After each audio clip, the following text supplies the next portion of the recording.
પણ જ્યારે તમારા અનુભવમાં એ વસ્તુ ના આવે કે ભાઈ તમે મોક્ષ કીધો, મોક્ષ એટલે શું? તો કે બધા બંધનમાંથી મુક્તિ.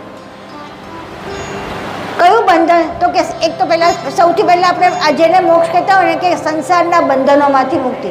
કોઈને સંસારના બંધનમાંથી મુક્ત થવું છે? પહેલાં એ પૂછો. રઘુરામ મહારાજ બધાના હિત માટે બધું કરી ગયા છે ને આપણે એમનો ઉપયોગ કરીએ એમાં કોઈ વાંધો નથી, પણ આપણે શાના માટે કરીએ છીએ? મારે આ સંસારથી મુક્ત થવું છે એના માટે જ કરવું છે કે આ સંસારમાં સારી રીતે રહેવું છે એટલા માટે કરવું? વિચારજો બધા. હવે આ જો અર્થ ના સમજીએ તો પછી આપણે પરમ ગુરુને મૂર્તિમાં જ લઈ લઈશું. સમજાય છે ને હું કહેવા માગું છું? એટલે મૂર્તિ એને ચિદાનંદ સ્વરૂપને તો આપણે સમજી શકશું જ નહીં.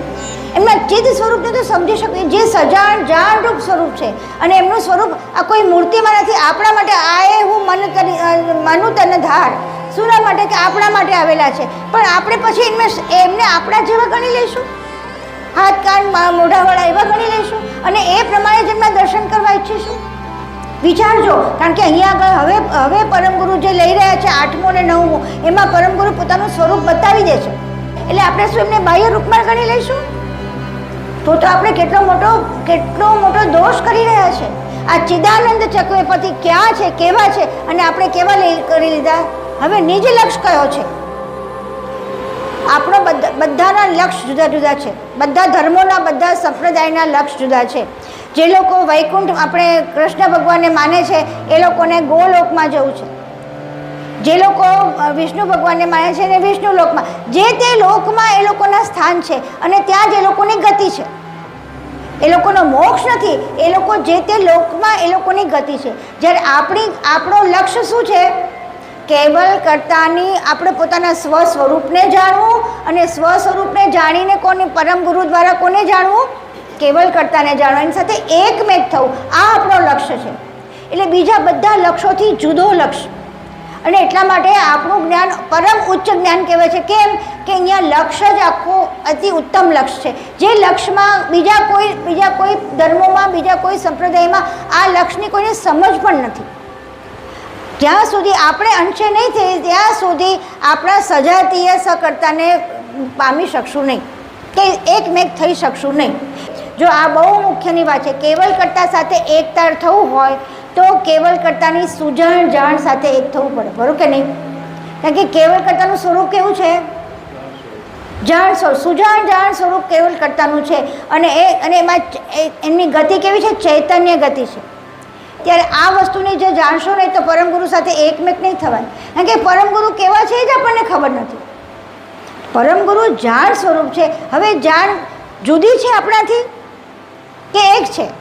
આપણે તો બહુ વહેમ મારીએ, હું આટલું કરું, મને આ આવડે. આખો દિવસ આપણે હું કરતા હોઈએ તો અલ્પજ્ઞ જાણ કહેવાય ને? સકર્તાની સજાણ જાણ. હવે એની જોડે આપણે એકમેક છીએ કે નહીં? હા કે ના કહો? છે તો ખરા જ, પણ ક્યારે એકમેક થઈએ ખબર છે? તો પરમગુરુને આ પરચો કેમ કરવો પડ્યો? કેવલ કરતા તમે કરો તો જ, મારું કાંઈ એમાં નથી. હે પરમગુરુ તમે જ કરો. એટલે એકે એક ચીજમાં શ્વાસ લેવામાં પણ તમે વિચાર કરો. શ્વાસ પણ આપણાથી લેવાય છે? એ જણાવે તો તમે જાણી શકો, બાકી નહીં જાણી શકો. એ કેવલ કરતાની, એટલે એને જાણવા માટે થઈને તમારી આરત કેટલી વધારવી પડે વિચારો. મારે તો આમાંથી શીખવાનું છે તો ખબર પડશે કે કર્તા જોડે એકમેક કેમ થવાય. એ કર્તા સાથે ધીમે ધીમે એવું બની જશે કે તમે અંશત થઈ જશો અને કર્તા સાથે બધું કરતા જ તમારું કરાવશે. તમને એમ થશે કે મારે તો કંઈ કરવાનું નથી, મને તો એકદમ ટેન્શન વગર થઈ ગયા તમે.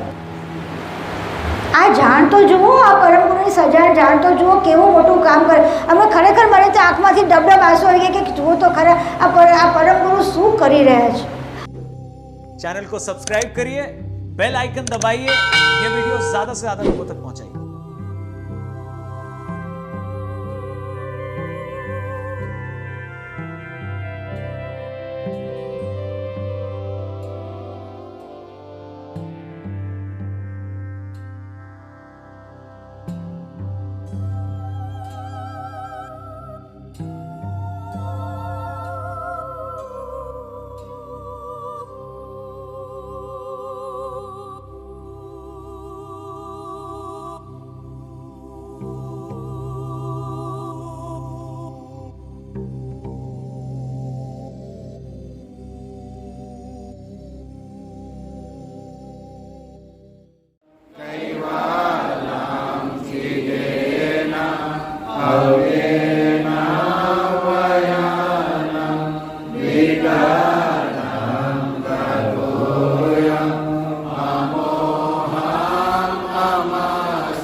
माता की कृष्ण स्वामी महाराज की हेमंत करुणा सागर भगवान की नरेश नागर महाराज की महंत तपस्वी जगन्नाथ महाराज की परमहंस सुखानंद जी महाराज की विष्णुदास जी महाराज की शांतिदास जी महाराज की शीतलदास जी महाराज श्री हरिचंदास जी महाराज सर्वोत्तम संत सर्वदेवन की कैवल धाम की गुणगानी सारसा गुणी कायम पंथ की ज्ञान संप्रदाय की ध्यान की संतम स्वतम देव की जगत प्राण की ब्रह्मचर्य कारण समय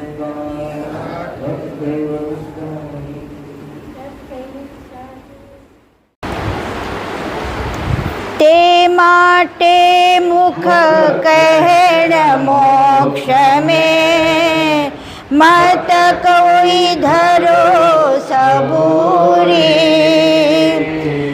निज के लक्ष्य लहाय विनागत्य जतन तन पाय जरूरी ते माटे मुख कहण मोक्ष में मत कोई धरो सबूरी निज के लक्ष्य लहाय विनागत्य जत तन जाय जरूरी।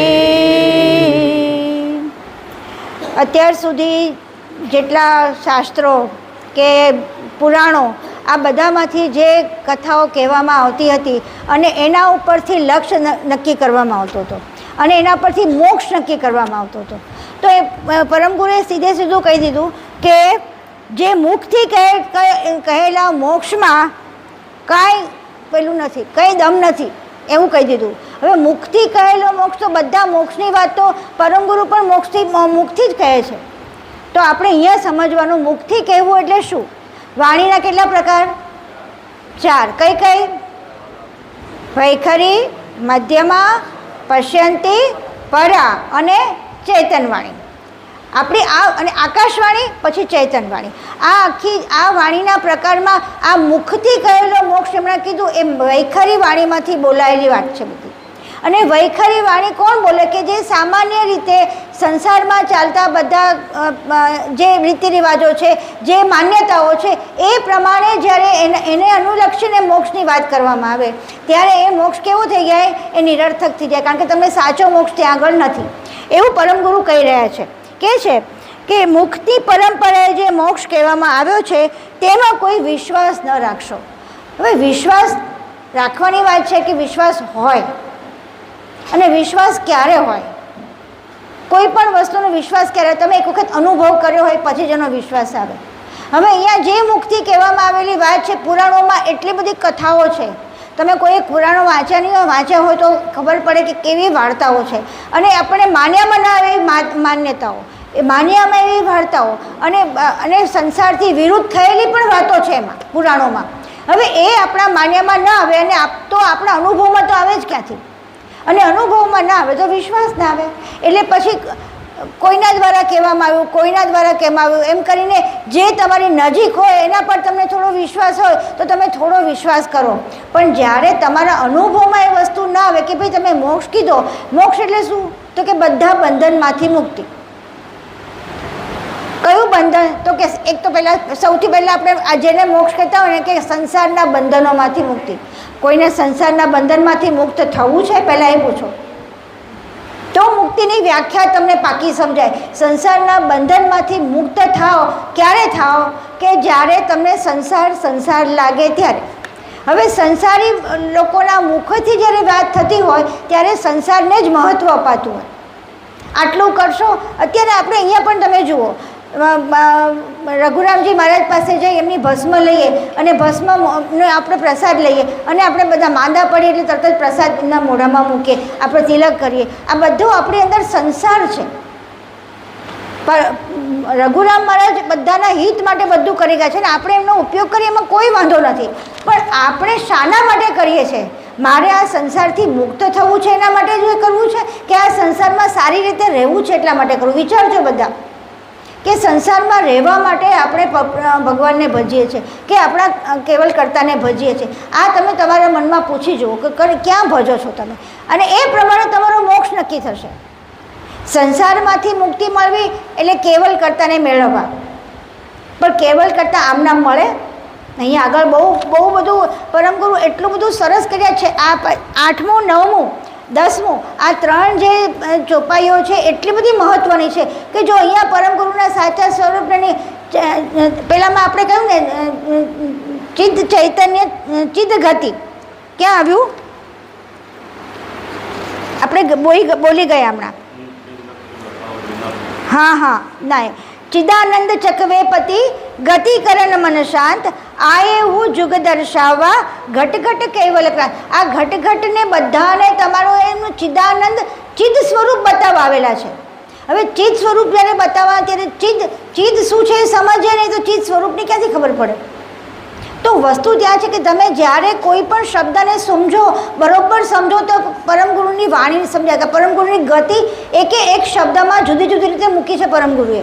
પરમગુરુએ એટલી બધી સરસ રીતે આપણને સમજાવ્યું છે કે આપણા જે બધા એક શબ્દના 7 અર્થ થાય, એ 7 અર્થોને જુદી જુદી રીતે જુદી જગ્યાએ જુદા જુદા ચોપાઈઓમાં જુદી જુદી રીતે મૂક્યા છે.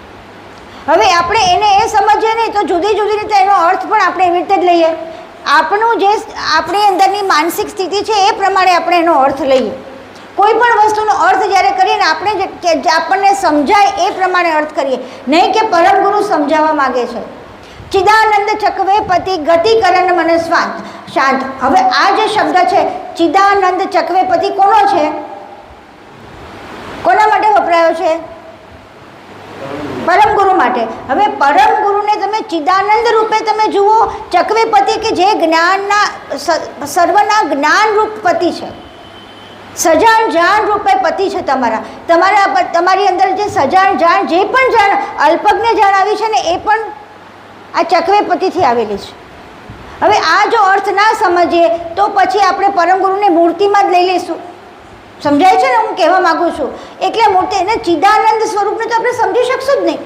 એમના ચિદ સ્વરૂપને તો સમજી શકીએ જે સજાણ જાણ રૂપ સ્વરૂપ છે, અને એમનું સ્વરૂપ આ કોઈ મૂર્તિમાં નથી. આપણા માટે આએ હું મનુ તન ધાર સુના માટે કે આપણા માટે આવેલા છે, પણ આપણે પછી એમને આપણા જેવા ગણી લઈશું, હાથ કાન મોઢાવાળા એવા ગણી લઈશું, અને એ પ્રમાણે જ એમના દર્શન કરવા ઈચ્છીશું. વિચારજો, કારણ કે અહીંયા આગળ હવે પરમગુરુ જે લઈ રહ્યા છે 8મું અને 9મું એમાં પરમગુરુ પોતાનું સ્વરૂપ બતાવી દે છે, અને એનો અનુભવ આપણે કરવાનો છે. આમના આપણે આવી રીતે ખાલી પરમગુરુની સેવા કરવી, પૂજા કરવી અને એમના દર્શન કરવા, ધ્યાન કરવું, ધ્યાનમાં પણ એમના દર્શન કરવા, તો આ તો બધા હમણાં આગળ જ કહેશે આ 4 અંતઃકરણનો ખેલ છે, અને આ 4 અંતઃકરણ કર્તાએ આપેલા છે, કર્તાના કૃતમાં છે. અને કર્તાનું કયું કૃત છે? બાહ્ય વૃત્તિમાંથી આવેલું કૃત છે. એટલે અને આપણે કોણ છે? કર્તાની અંતર્વૃત્તિમાંથી આવેલા. અંતર્વૃત્તિ અને બાહ્ય વૃત્તિ બંને સજાતીય નથી. એટલે તમે જ્યારે તે દિવસે મેં દાખલો આપેલો કે પાણીમાં કેરોસીન ભેળવો તો ભળે કોઈ દિવસ? ના ભળે. કેમ? કારણ કે એ લોકો સજાતી નથી. એક પેલું કેરોસીન ઉપર તરે, તેલ હોય તો તેલ નીચે બેસી જાય, તો એ સજાતી નથી, માટે એક ભળે નહીં. એવી રીતે આપણે જ્યારે કેવલ કર્તાને મૂર્તિના રૂપમાં કે કોઈ એક સ્વરૂપના નામ રૂપમાં જ્યારે લેવા જઈશું ત્યારે નામ રૂપ તો કેવા છે? આખા કોને આપેલા છે? બાહ્ય વૃત્તિના કૃતને આપેલા છે. અને પરમગુરુ આપણને સમજાવવા માટે એવું બાહ્ય રૂપ લઈને આવ્યા છે, એટલે આપણે શું એમને બાહ્ય રૂપમાં ગણી લઈશું? તો આપણે કેટલો મોટો દોષ કરી રહ્યા છે. આ ચિદાનંદ ચકવે પતિ ક્યાં છે, કેવા છે, અને આપણે કેવા કરી લીધા? આ એવું મન તનું ધાર એવું કરીને આપણે એમને એક રૂપવાળા માની લીધા. એટલે અહીંયા હવે પરમગુરુ સમજાવશે. એટલે હું અહીંયા આ વાંચું છું કે આ વિશ્વાસ રાખશો નહીં, નિજ લક્ષની ગતિ મેળવ્યા સિવાય. હવે નિજ લક્ષ કયો છે? આપણો બધાના લક્ષ જુદા જુદા છે. બધા ધર્મોના, બધા સંપ્રદાયના લક્ષ જુદા છે. જે લોકો વૈકુંઠ આપણે કૃષ્ણ ભગવાનને માને છે એ લોકોને ગોલોકમાં જવું છે. જે લોકો વિષ્ણુ ભગવાનને માને છે ને વિષ્ણુ લોકમાં, જે તે લોકમાં એ લોકોના સ્થાન છે અને ત્યાં જ એ લોકોની ગતિ છે. એ લોકોનો મોક્ષ નથી, એ લોકો જે તે લોકમાં એ લોકોની ગતિ છે. જ્યારે આપણો લક્ષ્ય શું છે? કેવલ કર્તાની આપણે પોતાના સ્વ સ્વરૂપને જાણવું અને સ્વ સ્વરૂપને જાણીને કોને પરમ ગુરુ દ્વારા કોને જાણવું? કેવલ કર્તાને જાણવું, એની સાથે એકમેક થવું. આ આપણો લક્ષ્ય છે. એટલે બીજા બધા લક્ષ્યોથી જુદો લક્ષ્ય. અને એટલા માટે આપણું જ્ઞાન પરમ ઉચ્ચ જ્ઞાન કહેવાય છે. કેમ કે અહીંયા લક્ષ્ય જ આખું અતિ ઉત્તમ લક્ષ્ય છે. જે લક્ષ્યમાં બીજા કોઈ ધર્મોમાં, બીજા કોઈ સંપ્રદાયમાં આ લક્ષ્યની કોઈને સમજ પણ નથી. તો આપણે આપણું આટલું ઊંચું જે મત છે કે ઊંચી આપણી જે જ્ઞાન સંપ્રદાય છે એને આપણે સાદા બીજા બધા જેવી રીતે મૂર્તિની પૂજા કરે, બીજા અન્નકૂટ ધરે, બીજા બધું કરે, એવું આપણે કરીને આપણે પરમ ગુરુને એવા સમજીશું? મને બધા હાથ ઊંચો કરીને કોઈ એવા સમજીશું? તો પછી આપણે આ પરમ ગુરુના રૂપ આપ્યું છે આપણા માટે, એટલા માટે આપ્યું છે કે આપણે એમને ભૂલી ના જઈએ. કે પરમ ગુરુ જેવું કોઈ એવું સજાણ જાણ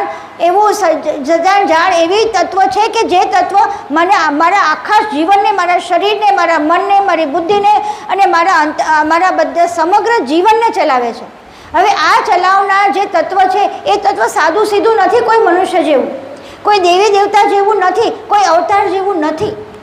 અને એટલા માટે આટલે આગળની ચોપાઈમાં બધાએ કીધું કે તમે આ બધા ઉપર વિશ્વાસ ન રાખો, કારણ કે આનો મોક્ષ આખો કેવો છે? તમને જડતામાં લઈ જશે. અને હું મારું સ્વરૂપ કેવું છે? ચિદાનંદ ચક્વેપતિ, આવું સ્વરૂપ છે. તો મારી જોડે તમે એકમેક થશો તો તમારું સ્વરૂપ કેવું થશે? ચિત્ત સ્વરૂપ. તમારું કેવું? જાણ સ્વરૂપ થઈ જશે. આખા એની સાથે તમે એકમેક થઈ જશો તો કેવલ કરતાને તમારામાં કોઈ ભેદ નહીં રહે જાણમાં. હા, બાકી પરમ ગુરુ સર્વજ્ઞ છે અને આપણે કેવા છે? અલ્પજ્ઞ છું. પણ આપણે એમની સાથે એકમેક થઈએ ને તો એક જે પેલો ખબર છે મોટા પેલા ટાંકીમાંથી નળ આવે એટલે આપણે આગળ સીધો અવાજ મળે ને, તો આ મોટી ટાંકી છે, પરમ ગુરુની જાણ છે ને, સર્વજ્ઞ જાણ છે, મોટી ટાંકી છે. એમાંથી જ્યારે આપણે એકમેક થઈએ, નળ ખોલીએ ને, નળ સાથે જોડાઈએ ને, નળ ખોલીએ ને ત્યારે આવે. ને નળ ખોલવાનું સાધન શું છે? આપણી ઉપાસના. આપણી ઉપાસના એ નળ ખોલવાનું સાધન છે. અને એ ઉપાસના કેવી છે? જપ તપ તીરથવાળી ઉપાસના નથી. આમાં કીધું, જો જપે ના જપાયમ, કાયમ ના મયાયમ, મનાતિ અગોયમ, સ્વયં તમ અમસ્તુ. તમે જપથી જપાયા નથી, તમે ધ્યાતા ન ધ્યાનમ, તમે ધ્યાન કરી શકાય એવા છે નહીં. તમારું સ્વરૂપ બધાથી તીજ છે. અને એવા સ્વરૂપને જ્યારે હું કોઈ મૂર્તિમાં લઈને કરવા જઈશ તો હું એમનો અન્યાય નહીં કરું. એટલા માટે એ મૂર્તિ મારા માટે એક માધ્યમ છે, એમને યાદ કરવાનું, એ વાત ચોખ્ખી. એમનું બધું જ આદર બધું જ કરવાનું, પણ છતાં મારા એમના સાચા સ્વરૂપને જાણવા માટે મારો લક્ષ્ય પહેલાં સાધવો પડશે. જ્યાં સુધી આપણે અંશે નહીં થઈએ ત્યાં સુધી આપણા સજાતીય સકર્તાને પામી શકશું નહીં, કે એકમેક થઈ શકશું નહીં. એટલે અંશ થવાની ગતિ હવે 8મી ચોપાઈમાં આપી રહ્યા છે. વાંચીએ આપણે.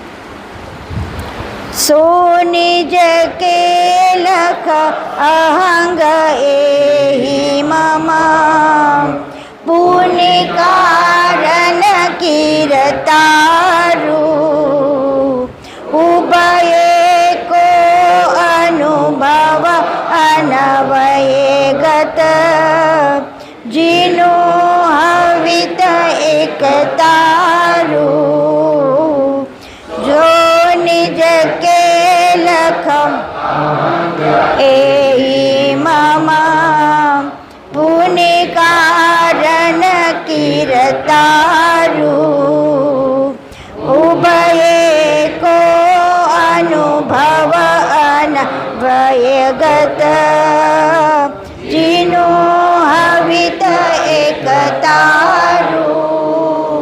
આ ચોપાઈ ખૂબ મહત્વની છે, એને IMP કરી નાખવાની, કારણ કે આ જો સમજશું એટલે આગળનું બધું સમજાશે.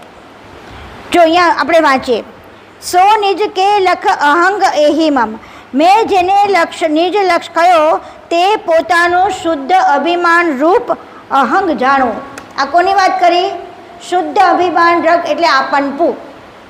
કોની વાત થઈ? આપનપું એટલે કોણ? હું કેવો હું? કોઈ પણ હંગ પણ ત્યાં શાંત થઈ ગયું છે એવો હું. પછી હંગ ક્યાંથી કરતા પછી જ્યારે એની સાથે જોડાશો ત્યારે તમારું ઓહંગ સ્વરૂપ આવશે. એટલે હવે ઓહંગ અને નિહંગ આ બંને વસ્તુ જ્યારે નિહંગ સ્વરૂપ થઈ જાય ત્યારે તમે એકદમ કેવા છો? શાંત. અને કઈ જગ્યાએ એ ક્યાં અનુભવ થાય? આનો ક્યાં અનુભવ થાય? પરમ કારણ દેહમાં, ત્રીજા પરમ કારણ દેહમાં.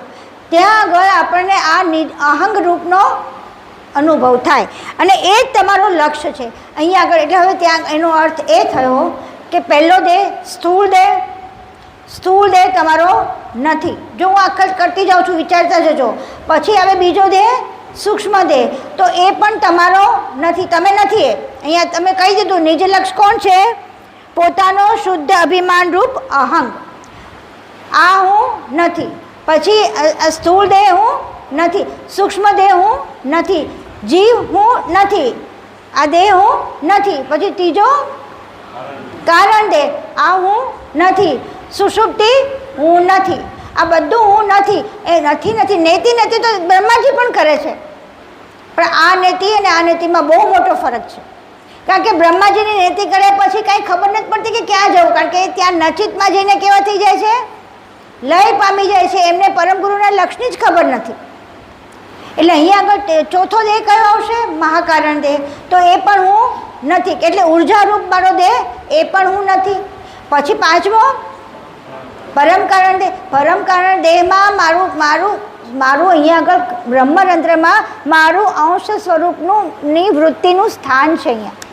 અહીંયા જ પરમગુરુનું પણ સ્થાન છે. અહીંયા જ પરમગુરુ એટલે સજાણ જાણ અને મારી અલ્પજ્ઞ જાણ અને કર્તાની સર્વજ્ઞ જાણ અહીંયા આગળ જ ભેગી થઈને અહીંયાથી જ આપણે અંશ થઈ શકીએ. આ આપણી અંદર કર્તારે આપણા શરીરમાં આ રીતનું બંધારણ મૂકી દીધું છે.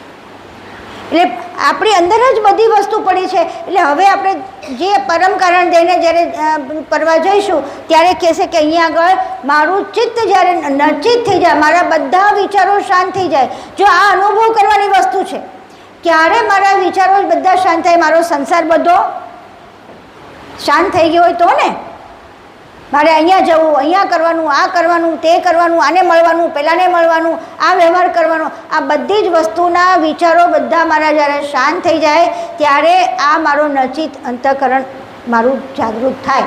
અને આ જ્યારે શૂન્ય થઈ જાય, શાંત થઈ જાય, તે વખતે કર્તાની સજાણ જાણ આપણો અંશ છે ક્યાં આગળ?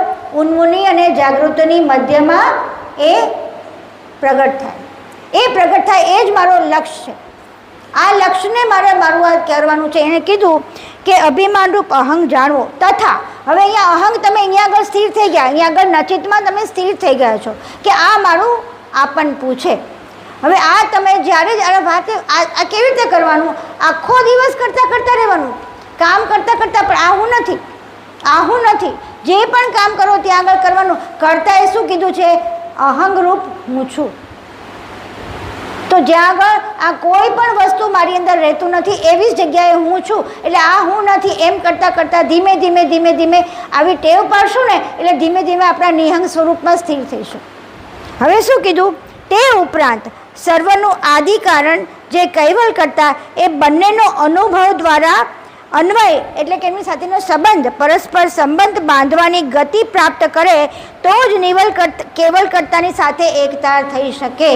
જો આ બહુ મુખ્યની વાત છે. કેવલ કર્તા સાથે એકતાર થવું હોય તો કેવલ કર્તાની સુજાણ જાણ સાથે એક થવું પડે, બરોબર કે નહીં? કારણ કે કેવલ કર્તાનું સ્વરૂપ કેવું છે? જાણ સ્વરૂપ. સુજાણ જાણ સ્વરૂપ કેવલ કર્તાનું છે. અને એમાં એમની ગતિ કેવી છે? ચૈતન્ય ગતિ છે. એટલે જાણ અને ચૈતન્ય ગતિ આ કેવલ કર્તાથી જ બધાને પ્રાપ્ત થાય છે. હવે હું જ્યારે આ એમની જાણ અને ગતિ સાથે એક થાઉં તારે કર્તા સાથે એક થાઉં ને, સીધી વસ્તુ છે. કર્તા સાથે એક થવું હોય તો અહીંયા શું કીધું? અનુભવ દ્વારા તમારે એક થવું. તો કેવી રીતે અનુભવ કરશો ભાઈ? કર્તા સાથે એકતાનો અનુભવ કેવી રીતે કરશો? અંશની જાણ ક્યાં પ્રગટ થાય? હા બોલ. અંશની જાણ તમારા અંગમાં, તમે નિહંગમાં સ્થિર થાઓ ત્યારે ત્યાંથી અંશની જાણ પ્રગટ થાય. હવે આ અંશની જાણ, એને અંશની જાણ પાસે આપણી પાસે એક આપણી પાસે પરમ ગુરુનો લક્ષ્ય પહેલેથી આપેલો છે. કારણ કે તમે પરમ ગુરુએ કહી દીધું કે તમે મારા અંશ છો, તમે મારી અંતર્વૃત્તિમાંથી પ્રગટ આવેલા અંશને મેં અહીંયા પ્રવેશ આપેલો છે દેહમાં. આ બધાની આ ગતિની આપણને પરમ ગુરુ દ્વારા ખબર છે. એટલે પરમ ગુરુનું એક આપણા અંતઃકરણમાં, આપણી બુદ્ધિમાં એક જ્ઞાન છે કે પરમ ગુરુ હંમેશા મારી અંશની ગતિ મારી અંદર આવેલી છે અને એ અંશ કેવો છે, કરતા સાથે એકમેક થાય તેવી એનામાં તાકાત છે. કેમ? કારણ કે એનો સજાતીય છે. આટલી વસ્તુની આપણને પરમ ગુરુએ આપણને જાણ આપણા આ પુસ્તકો દ્વારા આપેલી છે. ક્યાંય ને ક્યાંય આપણા ભજનોમાં બધી જ જગ્યાએ આ બધી વાતનો ઉલ્લેખ છે. અને આપણે જો બોલીએ, આ ભજનો કરીએ, કીર્તન કરીએ, ઉપાસના કરીએ, બધું જ કરીએ, ત્યારે આ વસ્તુને જે જાણશો નહીં તો પરમ ગુરુ સાથે એકમેક નહીં થવાય. કારણ કે પરમ ગુરુ કેવા છે એ જ આપણને ખબર નથી. પરમ ગુરુ જાણ સ્વરૂપ છે. હવે જાણ જુદી છે આપણાથી કે એક છે? એક જ જાણ છે, પણ આપણી જ્ઞાન કેવી છે? અલ્પજ્ઞ અને કર્તાની સર્વજ્ઞ. તો આપણને કેવી રીતે ખબર પડે કે આપણી જાણ અલ્પજ્ઞ છે? આપણને ખબર કેવી રીતે પડે કે આપણે અલ્પજ્ઞ? આપણે તો બહુ વહેમ મારીએ, હું આટલું કરું, મને આ આવડે, મને આ આવડે, મને આ આવડે. આખો દિવસ આપણે હું કરતા હોઈએ તો અલ્પજ્ઞ જાણ કહેવાય ને? આપણે આપણા અહમને પોષીએ છીએ. અલ્પજ્ઞ જાણ ક્યારે ખબર પડે કે અમુક વસ્તુ આપણે કરી શકતા જ નથી. બહુ બધા તરંગો કરીએ, આટલું કમાઈ લઉં, આટલા ધંધા કરવું, આટલું આ કરવું, આટલું બધું કરવું, એટલું બધું કરું, મહાન મોટી વ્યક્તિ બનવું, આ બધાની અભિલાષા છે કે નહીં? છતાં બી એ આપણાથી થતું નથી. કેમ? બધાની તમારી અંદરની કેપેસિટી જુદી, તમારી જુદી. તમે એકનું બીજાનું કશું તમે કોઈ કોમ્પિટિશન બી નહીં કરી શકો. કારણ કે બધાની અંદર જુદી જુદી જાણ આપેલી છે. અને એ જાણ કેવી આપેલી છે? એ પૂરેપૂરું કશું કરી શકે એમ નથી. કેમ? કારણ કે અલ્પજ્ઞ જાણ છે. અને અલ્પજ્ઞ જાણ મૂકી છે. અને એ ક્યાંથી, એનો સોર્સ કયો છે, એનું મૂળ કેવું છે? સકર્તાની સજાણ જાણ. હવે એની જોડે આપણે એકમેક છીએ કે નહીં? હા કે ના કહો? છે તો ખરા જ, પણ ક્યારે એકમેક થઈએ ખબર છે? જ્યારે આપણે કશું ના કરી શકીએ. જુઓ, વિચારજો તમે, જ્યારે આપણે ના કરી શકીએ ત્યારે આપણે ભગવાનના આગળ હાથ જોડીને બેસીએ કે હવે ભગવાન તું જ કરે, મારા પરમ ગુરુ તમે જ કરો, મારી તાકાત હવે નથી. એટલે ત્યાં હું કેવો થઈ ગયો? શાંત થઈ ગયો ને? અલ્પજ્ઞ શાંત થઈ ગયો હું. એટલે આ શાંત થયેલા હુંમાં પછી પરમ ગુરુ તો કેવા છે? જાણ સ્વરૂપ છે અને ચેતન છે. એ તો બધું જાણે છે. એટલે હવે થયું કે હવે આનો અહંકાર શાંત થયો છે ને, હવે હું એને મારી જાણ આપું, જેને રસ્તો આપું, એટલે એને ખબર પડે. ત્યારે આવા અનુભવ થાય ત્યારે ખબર પડે કે ઓહો, કર્તાએ મારું આટલું કરી દીધું. અહીંયા કાલે જીવનભાઈએ પરમ દિવસે વાત કરેલી કે સુરકુવામાં જે અનુભૂતિ થઈ બધાને, કે પૂજા અહીંયા થઈ અને પરમ ગુરુને ત્યાં આગળ થયું. તો પરમ ગુરુને આ પરચો કેમ કરવો પડ્યો? આ પરચો કેમ કરવો પડ્યો? જો પરમ ગુરુ સજાણ સ્વરૂપ છે, બધાને ખબર છે કે આ આટલી મહાન વ્યક્તિ, એને આવા પરચાની જરૂર છે બતાવવા માટે. પણ આપણા અલ્પજ્ઞ છે ને, એ અલ્પજ્ઞને બધું હું એટલો મોટો ઘૂસી ગયો છે. એટલે પરમ ગુરુ કે જો ભાઈ, તું નથી, હું છું. તું નથી, હું છું. મને જો તું આટલી વસ્તુ. હવે આપણે કેવા મૂર્ખ કે આપણે આ કરતા પાસે આવા પરચાની અપેક્ષા રાખીએ. વિચાર કરો, જે સજાણ આખી દુનિયાને એક સેકન્ડમાં બંધ પાડ્યું તો પાડી શકે? ધરતીકંપો થાય છે, વિચારો. એક સેકન્ડમાં એને જે કરવું એ કરી શકે, એ શું ન કરી શકે? આ તાકાત ધરાવતા પરમ ગુરુને આવા નાના નાના પરચા કરીને આપણને ફોસલાવા પડે. આપણે કેવા? પરમ ગુરુની સજાણ જાણ સાથે એક થવું એ મારું લક્ષ્ય હોવું જોઈએ. અને અનુભવ આવી રીતે થાય કે પરમ ગુરુ, જ્યારે આપણી અંદર અસહાયતાનો અનુભવ થાય ને, ત્યારે પરમ ગુરુને શરણે જતા રહેવાનું. શરૂઆત ત્યાંથી કરવાની કે હે પરમ ગુરુ, મારી કોઈ તાકાત નથી, હું કશું કરી શકું એમ નથી, અને હવે તમે જ મારું વાહન હંકારો. આટલી અસહાયતા. પછી આપણે વાણું અહંકાર મૂકી અને પછી આપણે બીજા ધંધામાં લાગી જઈએ. પરમ ગુરુ કે આ મને ભૂલી ગયો, જવા દે, જે કરતો એ કરવા દે. એટલે એને પૂરેપૂરી શરણાગતિ જ્યારે મૂકો ત્યારે પરમ ગુરુ સાથેની એકતાનો અનુભવ થાય ને થાય જ. એટલે એ કીધું. અહીંયા શું કીધું?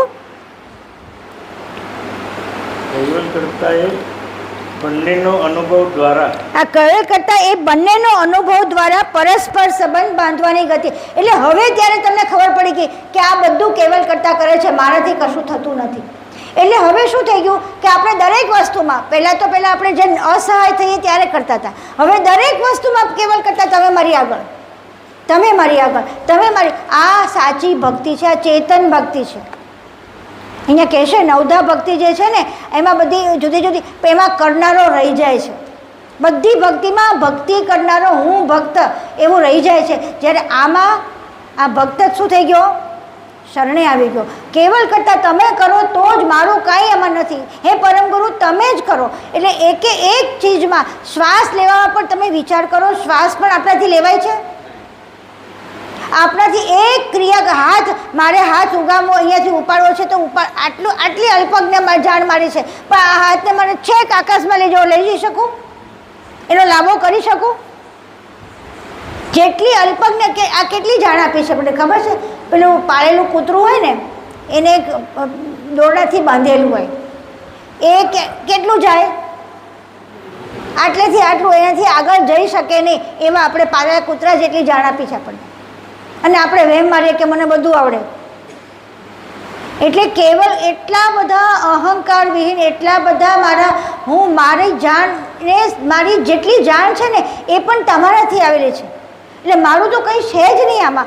આટલી બધી શું કહેવાય નમનતા, આટલી બધી પરમ ગુરુ પ્રત્યે શરણાગતિ અને એટલી બધી આરત કે તમે જ મને બધામાંથી ઉગાડશો. આ ભક્તિનો દોર અહીંયા હવે પરમ ગુરુ કરવા જઈ રહ્યા છે, સમજાવી રહ્યા છે કે જુઓ હવે કેવી રીતે કરવાનું. આ અનુભવ કયો અનુભવ થયો? અનુભવ કયો થયો મારો? હું કશી કરી શકતો નથી. અને જ્યારે કેવલ કરતાં આપણને કોઈને કોઈ રસ્તો કરીને આપણા બધા રસ્તા કરે અને આપણે આંખમાંથી ડબ આંસુ જાય કે તમે મારું, આ તો મને કલ્પના નહોતું કે તમે આવું કરશો મારું. અને જ્યારે આવી શરણાગતિ આવે ને ત્યારે કેવલ કરતાં આવું કરે જ છે. અનુભવ કરીને જોજો, અને આ અનુભવ કરશો ને ત્યારે એમની ગતિ પ્રાપ્ત થશે. આ પરસ્પર સંબંધ જોડાશે. આપણે તો અત્યારે પરમ ગુરુને શરણે જઈને પાછું આપણે તો આપણી રીતે કરવા માંડીએ છીએ. એમની પાસે એમને કરવાનો સ્કોપ તો આપો. તમે સોંપ્યું છે એમને તો તમે આપો. એટલે અહીંયા કેવલ કરતાની શરણાગતિ એટલે તો અહીંયા એના મંત્ર પણ આ છે, અલ્પજ્ઞોહમ સર્વજ્ઞોહમ સત્શરણમ જુગલ રૂપમ ત્વમ નમામિ. એટલે કે પરમ ગુરુની જાણ અને મારી જાણ આ બધી જ કેવલ કરતામાંથી આવેલી છે. આ બંને જુગલ રૂપ છે, એમની ગતિ છે કરતાની. અને એ કોની પાસે? કેવલ કરતાના જાણ રૂપ ચરણોમાં પડે છે કે ભાઈ અમે કાંઈ કરવાની પેલી નથી. પરમ ગુરુ પોતે પણ ત્યાં આગળ કહે છે કે તમારી પાસે હું કાંઈ નથી. પરમ ગુરુને જાણ આપી છે કરતા એ બધી, પણ કેવી રીતે બનાવો, પંચતત્વ બનાવવા આપ્યા છે એમણે.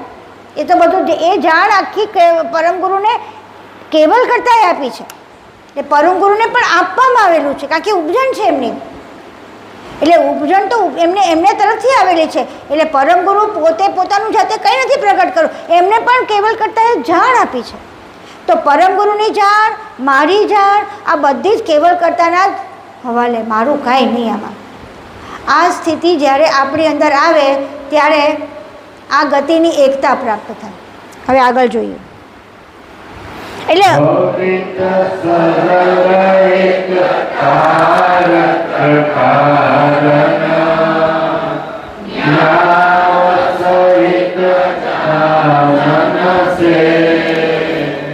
તદીપ ભક્તિ ઉરધરિત ત્યાગ તજ અવિલોકિત જ્ઞાનન સે.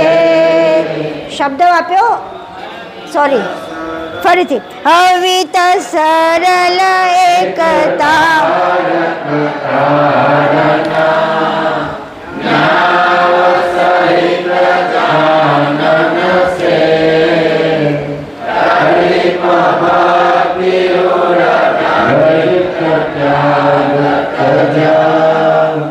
અવિલોકિત જ્ઞાન આનો અર્થ બરોબર સમજજો. કીધું આ એકતાર કરવા માટેથી શું કરવાનું, તો કે કર્તાની સાથે એકતાર થવા માટે જ્યારે કૈવલ કર્તાને ન્યાય સહિત ઓળખવામાં આવે, આ શબ્દ નીચે લાઈન કરવાની, ન્યાય સહિત ઓળખવો. ન્યાય એટલે શું? કહીએ કે અન્યાય જેવી વસ્તુ, તો કે ન્યાય એટલે આપણે કેવલ કર્તાને સાચી રીતે ઓળખવા. ન્યાય એટલે જેટલા ન્યાય આપણે બધાને તમે પૂછશો તો પહેલાં આપણે કેવલ કર્તાને માટે પહેલું શું છે? આદ્ય, સક્રત, સ્વરાજ, કરુણેશ, કૈવલમ, ત્વમ નમામિ, આ આપણો મંત્ર છે. એટલે આ કર્તાને લગાવેલા નામો છે, વિશેષણો છે, જેનાથી આપણે સમજીએ કે કેવલ કર્તા કેવા છે. હવે કેવલ કર્તાને કહેવા જો એક વસ્તુ કહેવા જશો તો બીજી વસ્તુ રહી જશે, ત્રીજી વસ્તુ કહેવા જશો તો ચોથી વસ્તુ રહી જશે. કેવલ કરતા આદ્ય એટલે શું કહી દીધું? હમણાં આપણે બાળકોની પાસે આપણે કરીએ છીએ તો કેવલ કરતા આદ્ય છે. આદ્ય એટલે કેવા?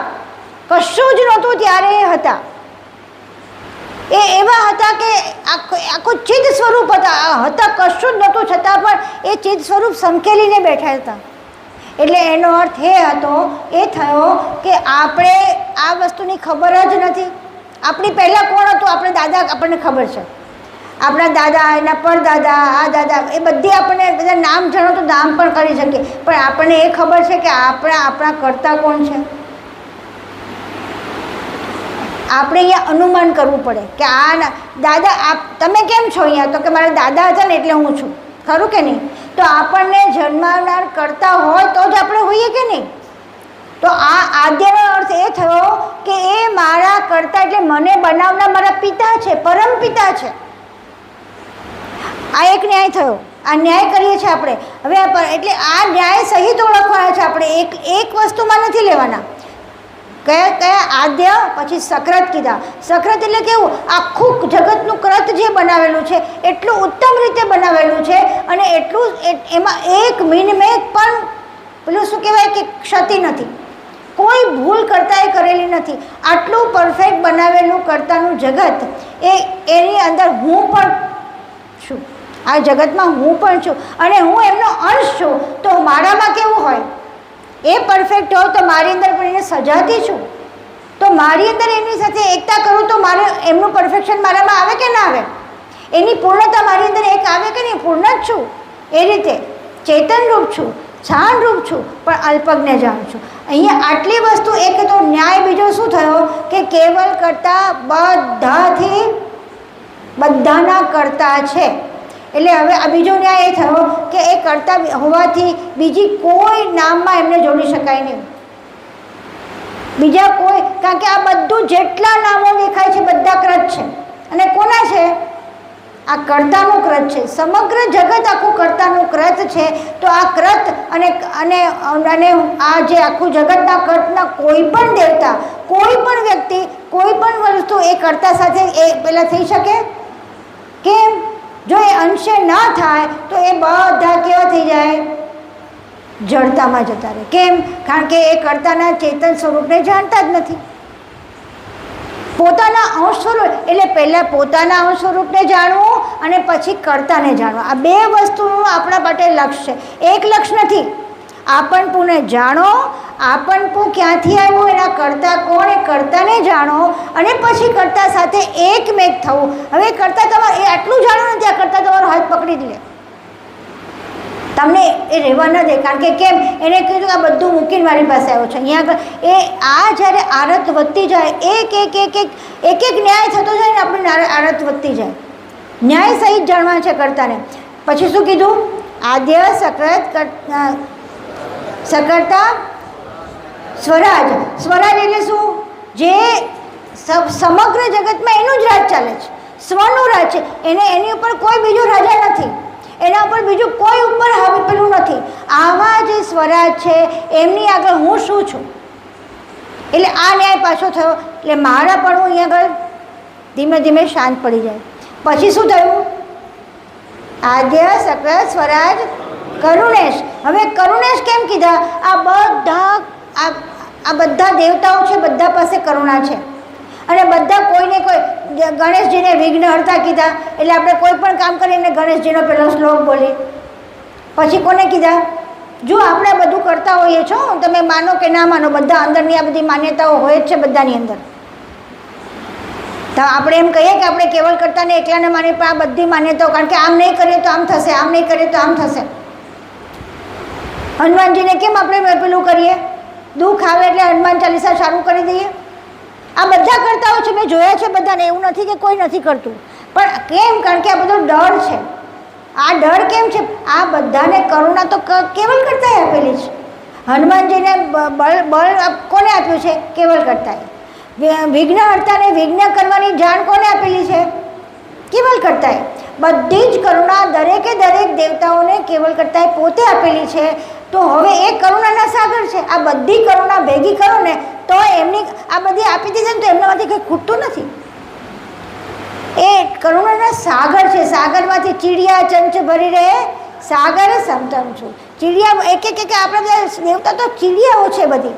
એ આટલા ભરીને કે અમારે એમાં બધી તાકાત છે, અમે બધું કરીએ. ના, આ કરુણાના સાગર પાસે તમે કાંઈ નથી.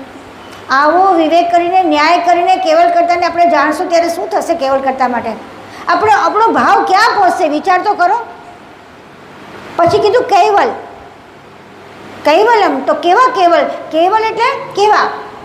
જેને કોઈ વળ નથી. તે દિવસે મેં કહ્યું હતું કે એક દોરીમાં બે વળ હોય. દોરીમાં એક દોરો હોય ને, દોરામાં હંમેશા બે દોરાના ભેગા કરીને વળ ચડાવીને જ એ દોરો પાકો થાય. હવે એ વળ એ તમે એને સોયનામાં નાખવું હોય અને જો એ બે દોરા છૂટા પડી જાય તો સોયના નાકામાં જાય? ના જાય. તો આ કેવલ કરતા કેવા છે? એમાં કોઈ વળ નથી. હવે આપણે કોઈ વળમાં ભેગા થવું હોય તો આપણા બધા વળ કાઢવા પડે કે નહીં? આ બે વળ બી કાઢવા પડે. નિરંજન વ્યાકૃતનો જે વળ છે એ પણ કાઢવો પડે. તો કોઈ વળ ના રહે ત્યારે આપણે કેવળ કરતા સાથે એક થઈ શકીએ. આ ન્યાયથી કરતાને જાણો કે મારે આદ્ય છે એટલા માટે એ સૌથી પહેલાં છે, એટલે હું કોઈ જાતનો મારો દાવો ના કરી શકું કે હું ભગવાનને જાણું છું. ભગવાનને જાણતા હો તો તમે ભગવાનની પહેલાં હોવા જોઈએ ને. એ સૌથી પહેલાં છે, એણે તમને બનાવ્યા છે, તો તમે એને જાણનારા તમે કોણ? એ જણાવે તો તમે જાણી શકો, બાકી નહીં જાણી શકો. એ કેવલ કરતાની એટલે એને જાણવા માટે થઈને તમારી આરત કેટલી વધારવી પડે વિચારો. આ આદ્ય શબ્દ ઉપરથી કહું છું. એમને જાણવા માટે તમારે તમારી આરત એટલી વધારવી પડે કે કેવલ કરતા કેવલ જોઈએ, કેવલ કરતા જ જોઈએ, એ સિવાય બીજું કાંઈ નહીં. આ જ્યારે આપણી અંદર આરત આવશે ને ત્યારે ત્યાગ આપોઆપ થશે. જો અહીંયા કહે છે, આ વાંચું, આગળ વાંચતી જ જાઉં છું, આગળ કરતી જ જાઉં છું. ને કેવલ કરતાને ન્યાય સહિત ઓળખવામાં આવે છે. આટલું કહી દીધું. આ બધું ન્યાય સહિત આપણે કેવલ કરતા માટે આપણે અનન્ય ભાવ ઉત્પન્ન થાય. અને અનન્ય ભાવ એટલો ઉત્પન્ન થાય કે આપણી અંદર આરત આપણને અંદરથી એમ થાય કે હવે ક્યારે હું કેવલ કરતાને પ્રાપ્ત કરું, કેવી રીતે હું એમને પ્રાપ્ત કરું, કે કેવી રીતે એમની સાથે એકમેક થાઉં. આ એટલી બધી આરત વધવા માંડે. એટલે શું કીધું? અને અંશની સજાણ દ્વારા કરતા સાથે સરળતાપૂર્વકે. હવે અંશની સજાણ દ્વારા કેવી રીતે એક થવાય? મારી અંદરની હવે અંશની સજાણ હવે કેવી થઈ ગઈ છે? આરતવાય. હવે જુઓ, હવે હું બહુ જ વધારે સૂક્ષ્મમાં જાઉં છું, જરા બરાબર સમજો. આપણી અંશની ગતિ કેવી છે? અંકુર ગતિ. બધાને ખબર છે અંકુર ગતિ. અંકુરમાં કેટલા અંકુર છે? અંકની રકમો કઈ રકમો? જોરથી બોલો. અક્કલ, આરત, સુરતા, નૂરતા, ઐશ્વર્ય અને ચૈતન્યતા. આ 6 રકમો અંકુરમાં ભરેલી છે. કોના અંકુરમાં? અંશના અંકુરમાં. આ કરતાએ આ પહેલું કામ કરી દીધું છે કે અવ્યક્તમાં આ ભરી દીધી છે. હવે આ અત્યાર સુધી આપણે અંતઃકરણમાં જે જાણતા હતા ને એ બધું આપણા અંતઃકરણથી જાણતા હતા. આપણે જ્યારે અત્યારે સામે તો મનમાં સમજીએ કે કેવલ કરતા કેવા છે, તો કે આદ્ય.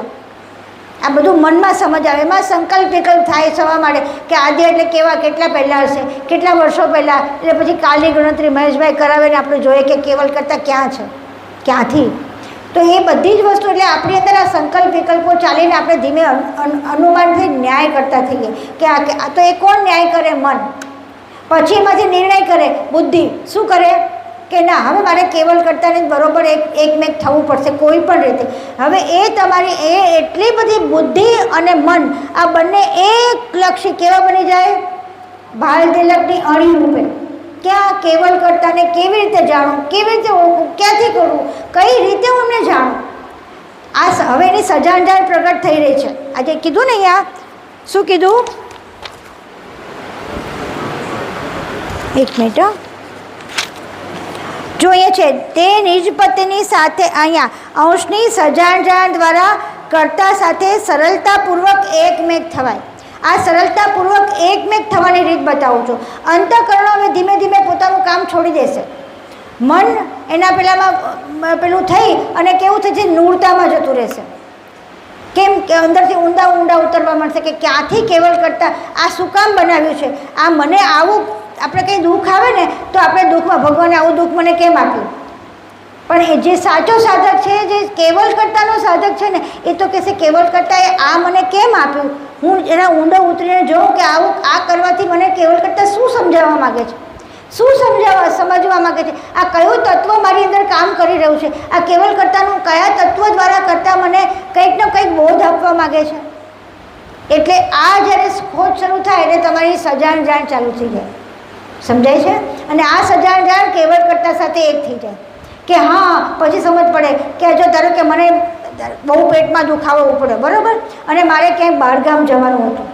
જો આવા દાખલા બધા બનેલી બી છે. બહારગામ જવાનું થાય અને તમે બહારગામ જઈ ના શકો, અને જે ટ્રેનમાં જવાના હોય એ ટ્રેનને એક્સિડન્ટ થાય અને ત્યાં બધા મરી જાય તો તમને શું થાય?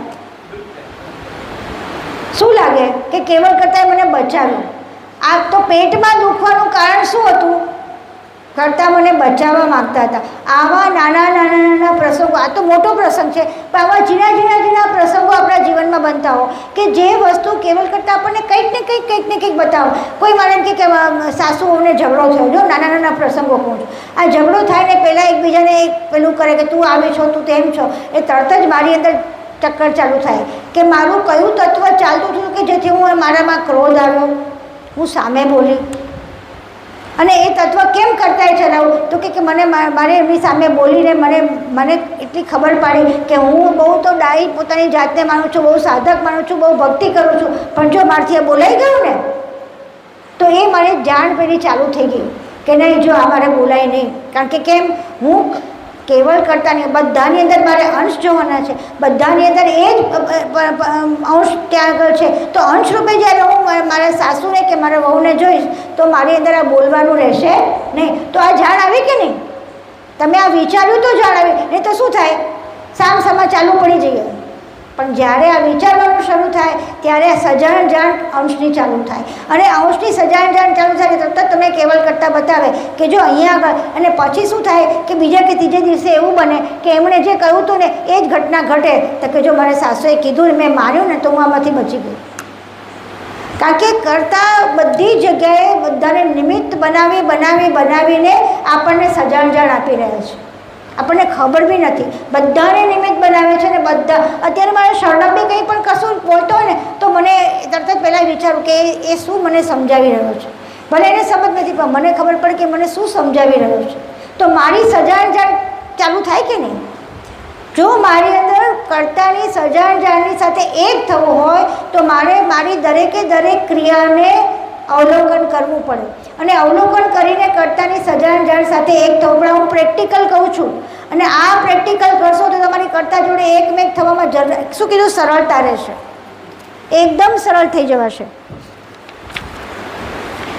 ત્યારે નિજપતિની સાથે અખંડ એકમેક રહેવાય એટલા માટે અવલોકનપૂર્વક ભક્તિરૂપ આરતને ઉર્મા ધારણ કરવી. હવે ભક્તિરૂપ આરત એટલે કરતા. હવે તમે વિચાર કરો, કોઈ પણ પ્રસંગ ઘટે આપણા જીવનના વ્યવહારમાં, કંઈ પણ કરતાં, આપણે પૂજા કરતાં, આપણે અહીંયા મંદિરમાં આવ્યા, મંદિરમાં કોઈ આપણને મળ્યું, એમાં કોઈ જોડે કંઈ બોલાચાલી થઈ, અથવા તો કોઈ સારી રીતે આપણને તમને તમારો વખાણ કરે તો પણ તમારે વિચારવાનું કે આમાં મારો કયો અહમ પોષાય છે, આણે મારી માટે આમ બોલે તો આમાં મારી કઈ વૃત્તિને અસર થઈ.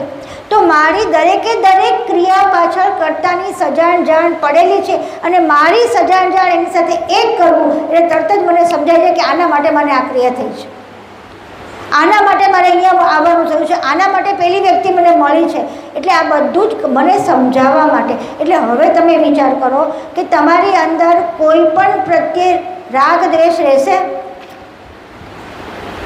રાગ દ્વેષ એની મેળે જતા રહેશે અને વૈરાગ્ય ત્યાગ બધો એની મેળે. પછી તમે જતું કરી દેશો કે ના ના હવે આ બધું થયું છે ને, આવું આ પેલું બોલી જાય છે, ભલે બોલી જાય, મારે તો આમાંથી શીખવાનું છે. તો તમે ત્યાં આગળ તમારા દ્વેષનો ત્યાગ થઈ ગયો કે નહીં? ઓટોમેટિક તમારી અંદરથી દ્વેષનો ત્યાગ થઈ જશે, તમારી અંદર રાગનો ત્યાગ થઈ જશે. ક્યારે કોઈ પણ તમારી સાથે વધારે પેલું પ્રેમ કરતો આવે ને ત્યારે તરત જ ખબર પડશે કે જો ભાઈ સજાગ થઈ જા, આ માયા આ મોહ છે, આમાં મારે જઈશ તો મને હું દુઃખી જ થઈશ. કારણ કે આજે કોઈ તમારા વખાણ કરે, કાલે કોઈ તમારી પાસે ન આવે તો તમે શું થઈ જાઓ? તમે દુઃખી થઈ જાઓ. તમને સારી રીતે ના બોલાવો તો પણ દુઃખી થઈ જાઓ. તો અહીંયા આ દુઃખી સુખી આ થવું, આ બધી વસ્તુ કોની છે?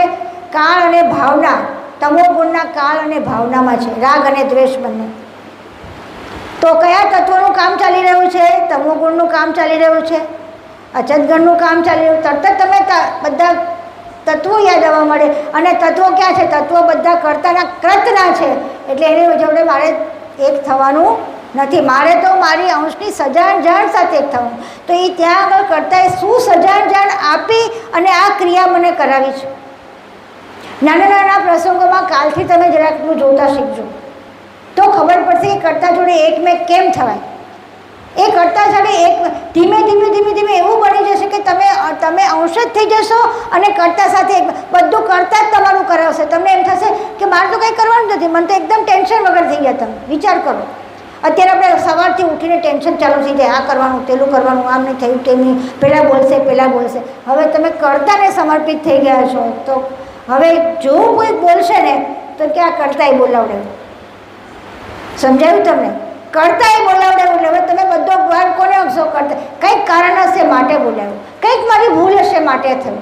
એટલે હવે તમે દોષ જોવાના તમારી અંદર થઈ જશે, બહારના કોઈના દોષ જોશો નહીં. આ રીતે કર્તાની સજાણ કામ કરે છે આપણી અંદર.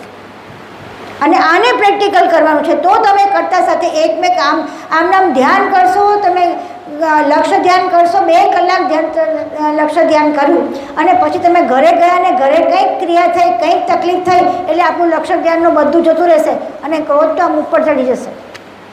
છે કે નહીં અનુભવ બધાને? તો આ અહીંયા આગળ કર્તાની જાણને અહીંયા જોવાની છે. કર્તા સાથે એકમેક કર્તા ચિત્ત સ્વરૂપ છે, જ્ઞાન સ્વરૂપ છે. તમને દરેક વખતે જ્ઞાન આપે છે કારણ કે તમારી અંદર એ જોડાયેલા છે, તમારી સાથે એકમેક છે, કારણ કે સજાતી છે તમારે. આપણને અલ્પ જ્ઞાન આપીને આપણો વેમ ના આવે, આપણે અહંકાર ના વધે માટે અલ્પ જ્ઞાન આપણને આપ્યું છે.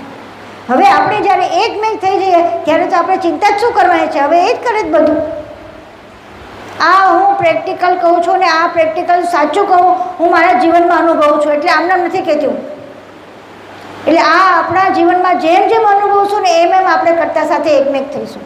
આમાં હું કોઈ ફાંકોય નથી મારતી, આ કશું નથી કહેતી. હું ખાલી કર્તાની કૃપાને જોવાનો પ્રયત્ન કરું છું.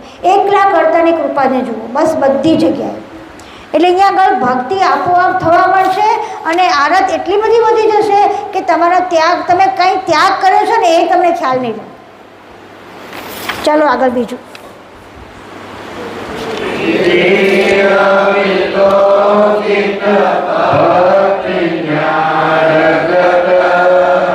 ચતુર ખટા ઉપરાઈ એક નિરંતર કૃતાકાર રચિત ઓરન ક્રિયા સહાય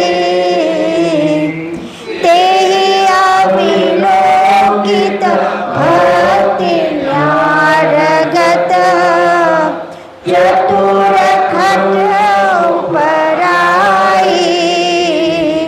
એક નિરંતર કૃતાકાર ચિત્ત ઓરન ક્રિયા સહાય.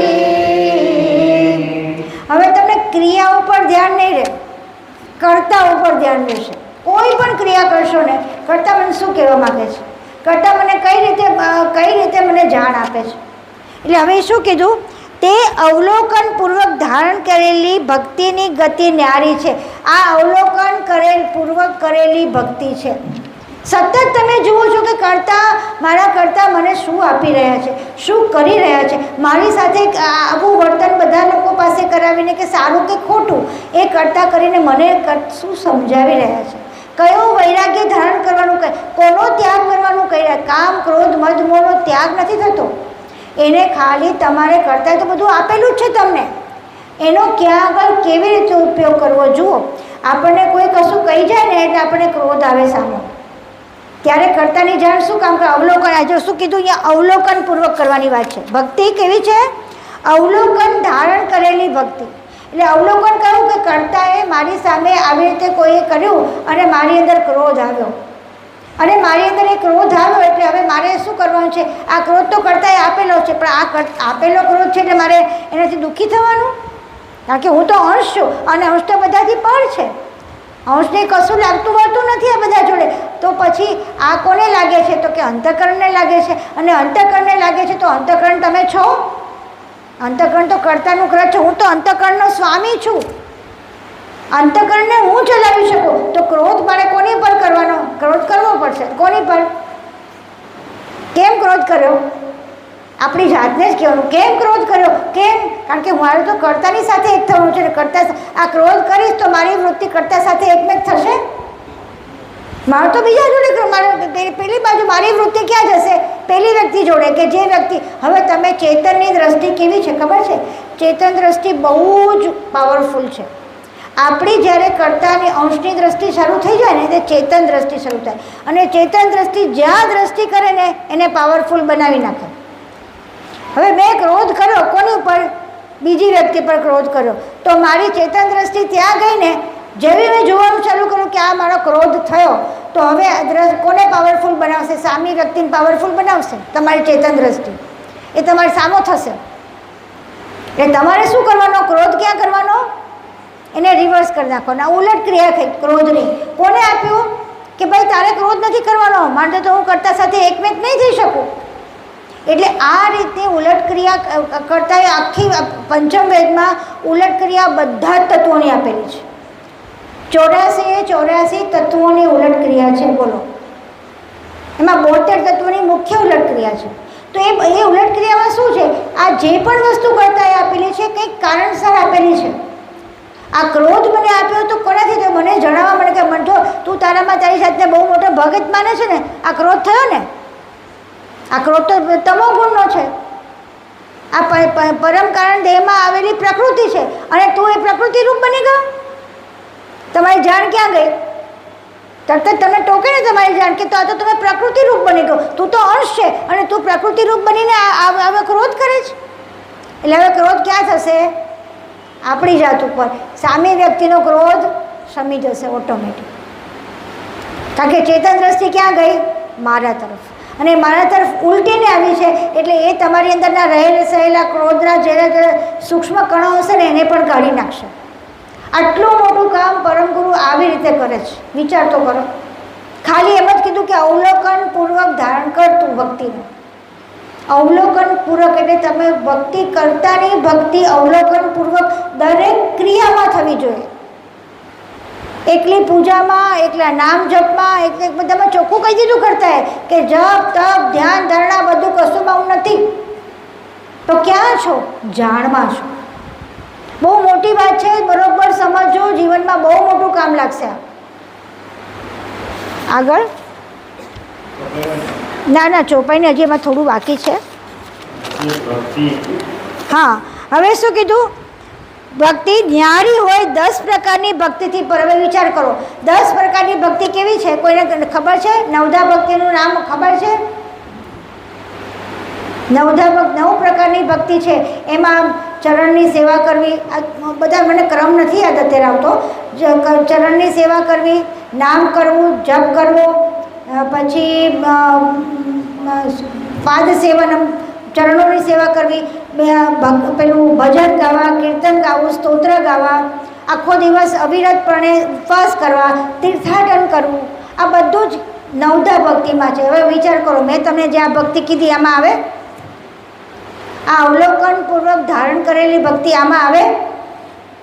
અહીંયા તો તમે એક વખત જપ નથી કરતા, આખો વખત તમારી વૃત્તિ ક્યાં રહેલી છે? કેવળ કર્તાની સાથે એકમેક થવાનો પ્રયત્ન આખો વખત. આમ કર્યું, આ કેવળ કરતા શું કહેવા માંગે, આમ કર્યું, હવે હું શું કરું, બધું એને પૂછીને બધું અંદરથી એની સાથે એકતા કરીને કરવાનું છે. એવું ધીમે ધીમે તમારા જીવનની ભક્તિ એવી અંદર વણાઈ જાય કે તમારી અંદર તમે ભક્તિ કરો છો એવો તમને ખ્યાલ ના રહે. કારણ કે તમારી સાથે કેવળ કરતા છે આખો વખત એ તમારી સાથે તમારું માર્ગદર્શન રૂપે, તમારા શ્વાસ રૂપે, તમારા પ્રાણ રૂપે, તમારી જાણ રૂપે સતત તમને અનુમોદન આપે છે. બસ એ જ આપણે એનો અનુભવ કરવો, એ જ એની સાથે એકમેક થવા જેવું છે. હવે કીધું, હવે અહીંયા શબ્દ એક વાપર્યો છે, કર્તાકાર ચિત્ત. કર્તા નથી, કર્તાકાર. અહીંયા કર્તાકારનો અર્થ થાય જે કર્તાએ આકાર બનાવ્યો છે એનું ચિત્ત નહીં. આ કર્તાકાર આવવું જોઈએ જીવનભાઈ, આ કર્તાકાર જોઈએ, કર્તાકાર નહીં. કર્તાકાર એટલે કર્તાના આકારમાં, કર્તાના ચિત્તરૂપ આકારમાં તમારે એક થઈ જવું, કર્તા સાથે એકમેક થવું, એને કર્તાકાર કહેવાય. કર્તાકાર એટલે આ ભક્તિ વડે ચિત્તને હંમેશા એક કર્તાકાર એટલે કર્તાની સાથે, એ શબ્દ અર્થ કહી દીધો, કર્તાની સાથે એકાકાર એટલે કર્તાકાર. કર્તા સાથે એકાકાર કરવાથી બીજી કોઈ પણ ક્રિયા રહી શકતી નથી. હવે વિચારો તમે, બીજી કઈ ક્રિયા રહે? તમે આખો વખત કરતા સાથે તમે આ જોયા કરો તો બીજી ક્રિયાઓ બધી જ થશે, પણ તમે ક્રિયા કરનારા નહીં રહો.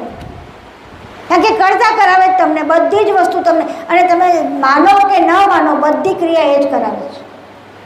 આપણે માનીએ કે ન માનીએ, બધે આપણે ઉઠવાનું આપણા હાથમાં નથી, સૂવાનું આપણા હાથમાં નથી. આપણે કેમ છે 8 વાગે આજે તો બહુ થાક લાગે સૂઈ જઈએ તો ઊંઘ જ ના આવે. આ બધાનો અનુભવ છે. આજે આમ કરવું છે, આમ ના કરે તો આજે મહેમાન આવવાના છે ને આજે તો મહેમાન જ ના આવે તો શું કરવું? તમે બધી રસોઈ કરીને મૂક્યા અને એને કંઈ એવું આવી ગયું. આ કશું જ આપણા હાથમાં નથી, એકે એક વસ્તુ એના હાથમાં છે અને એ કરતાં જ બધું ગોઠવે છે અને તમારા માટે યોગ્ય છે માટે ગોઠવે. આવું મને કેમ? આપણી અંદર કંઈક એવું આવે એટલે હું મને જ કેમ પાછું એવું થાય? તો કે તમને જ આપ્યું છે, કારણ કે તમે કોણ છો? તમે અંશ કર્તાના કેવા છો? કર્તા સાથે એકમેક થનારા ભક્ત છો. એટલે કરતા તમારા માટે જે યોગ્ય હશે તે જ આપશે, બીજું નહીં આપે. એટલો તો વિશ્વાસ રાખવો જોઈએ ને આપણે કે કરતા મને આવું કેમ આપ્યું? અરે ભાઈ, તમારા માટે યોગ્ય છે માટે આપ્યું. આમાં તમારે પાક્કા થવાનું છે. ને પેલા એક ભક્ત હતા, એકનાથ નામના એક ભક્ત હતા. એ ભક્ત છે ને બધા માટલા ઘડવાનું કામ કરે. હવે બધા બેઠેલા હતા તો એને બીજા ભક્ત એના ગુરુ આવી અને બધાને ટકોરા મારે. તો કે તમે કેમ ટકા મારો? તો કે પાકું કોણ છે એ જોવું. તો કે પછી આ એકનાથની પાસે આવ્યા ને એનો ટકોરો એવો જોરથી વાગ્યો તો કે આ મારો સાચો ભક્ત છે. કેમ? તો કે પાક્કો થઈ ગયો છે. તો આપણને પાકા કરવા માટે પણ ભગવાન ટકોરા મારે ને. તો પછી મને જ આવું કરે એવું કે પ્રશ્ન આવે તો આપણે પરમ કરતા પર વિશ્વાસ છે? આપણો વિશ્વાસ નથી. એટલે આપણી આદત એવી હોવી જોઈએ કે કરતા જે કરે તે બધું જ બરોબર. અહીંયા આગળ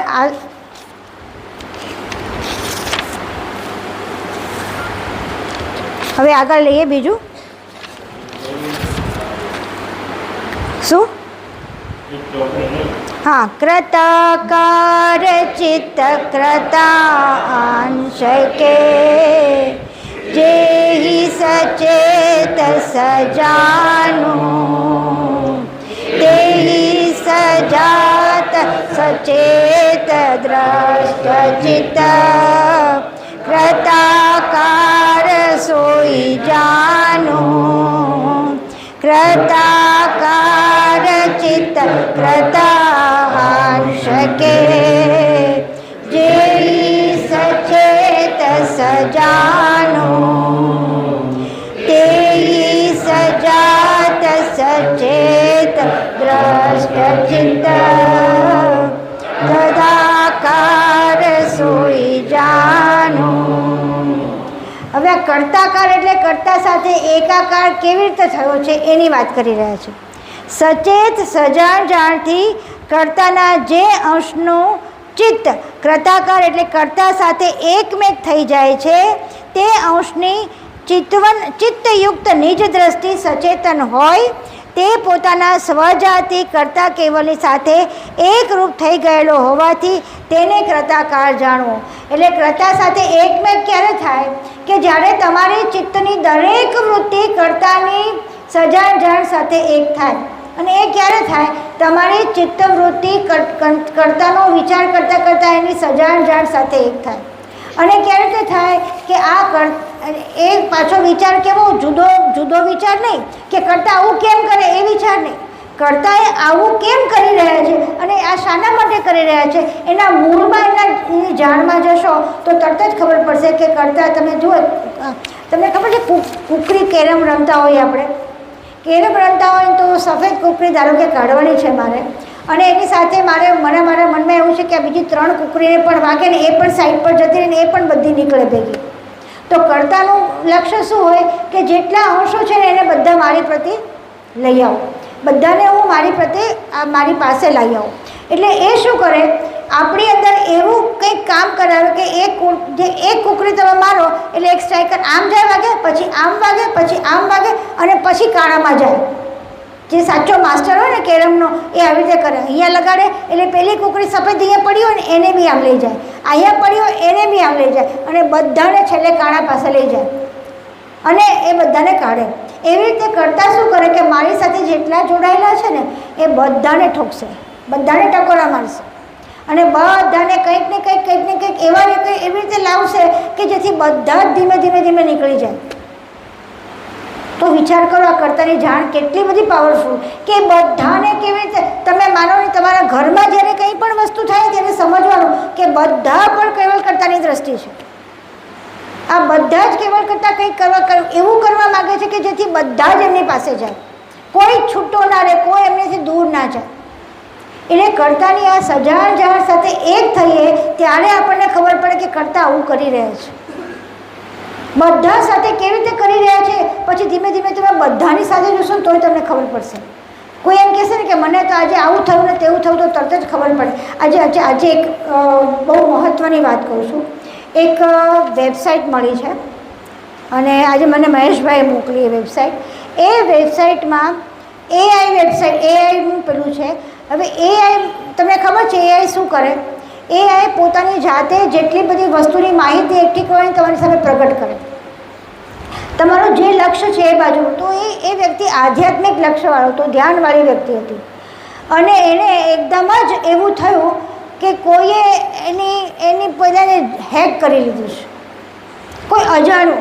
અને એ એવું પાવરફુલ તત્વ કે એ પોતે લખવા જાય તો લખાય જુદું, થાય જુદું, આ બધી જ વસ્તુને એને દેખાય જુદું, આખું આ બધું સમજાય જુદું.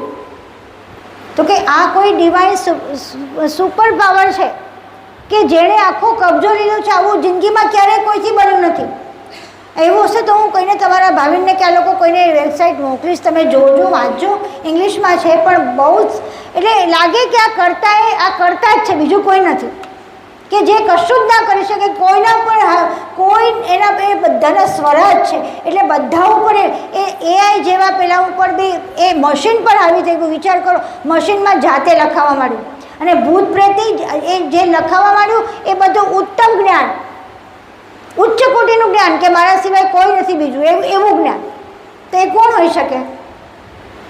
આપણને પાક્કી ખાતરી થાય કે આ કેવલ કરતા જો અહીંયા એની સજાણ જાણ કામ કરી રહી છે અને અત્યારે એ જે સજાણ જાણકારનું કામ કરવા જઈ રહી છે એમાં એ હેલ્પફુલ થઈ રહી છે આ વસ્તુ. કારણ કે એવા ઇન્ટેલેક્ચ્યુઅલ માણસો સાથે બેઠેલા છે કે જે લોકો આ બધી વસ્તુ સમજવા હજી શક્તિમાન નથી. ત્યાં આગળ એની પાસે આ વેબસાઇટ ગઈ, વિચાર કરો, એ વ્યક્તિ પાસે. અને એ વ્યક્તિએ આખું ખોલ્યું આખું. તો કે ક્યાં તો તમે જે કહો છો ને એ જ છે.